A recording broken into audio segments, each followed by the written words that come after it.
मैं तुहानू लाख रुपया नाम देना ते मैनू एक गल साबित कर दो। सीरत नबी लिखिया ना जलसा, तुहाडे नबी नू लोकी कहंदे ने सादक ते अमीन।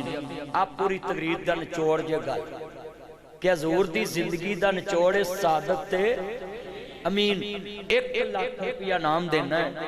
कोई बंदा मैनू मरूदां दी टोकरी लिया के दवे, मैं पैसे दूं ते टोकरी भी मैं चुकूं। जिथे मंडी च पईयां होंदियां ना टोकरियां मरूदां दियां, तवज्जो बई तवज्जो मेरा चांद मेरी मां शकरे जाए इधर। अच्छा भी मरूदां दी टोकरी 500 दी मिल जांदी, तो 1000 दी 500 दी इन्ने को दी है ना। लो ताए ने कहा 500, ताया 500 दी टोकरी मरूदां दी ते मैं 600 दी ले लो। ते मैं टोकरी लैके ना हाफिज साहब लैके आ जाऊं गुजरात के चौक च, जिथे मलाद चौक गुंबद नहीं बनया, मलाद चौक उत्थे मैं ले आऊं।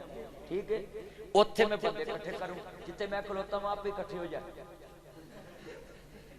बेली बुली आ ही जाते हैं। हाँ, मैं किते भी खलोवा उत्थे मुंडे सैल्फियां लैन खलो जाते हैं ते मैं उत्थे खलो जूं, तुसी भी आ जाना। ते ए पूरे जलसे दा निचोड़ आपां उत्थे कढ लेने। उत्थे टोकरी मरूदां दी खोलांगा, मैं की करांगा, ओदे उत्ते लगे होंदे ना ओ कागज कूए पराली परूली, ओ यार झोने नूं पराली ला ओ उत्थे उत्ते काकुक बन्ने होंदे ने। ओ टोकरी खोलू मैं, जो उतली तेज मरूद निकलन ओ थल्ली चो निकलन ते मैं लाख रुपया तुहानू नाम देना।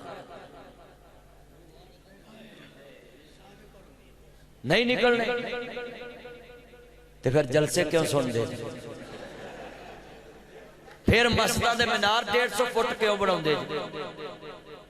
सच्चाई छुप नहीं सकती बनावट के असूलों से, खुशबू आ नहीं सकती कभी कागज के फूलों से।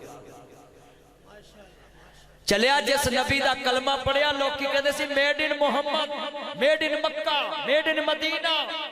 कहते सी बस जो मोहम्मद अरबी ने कहता बस सच है, जो तोल दिता पूरा है।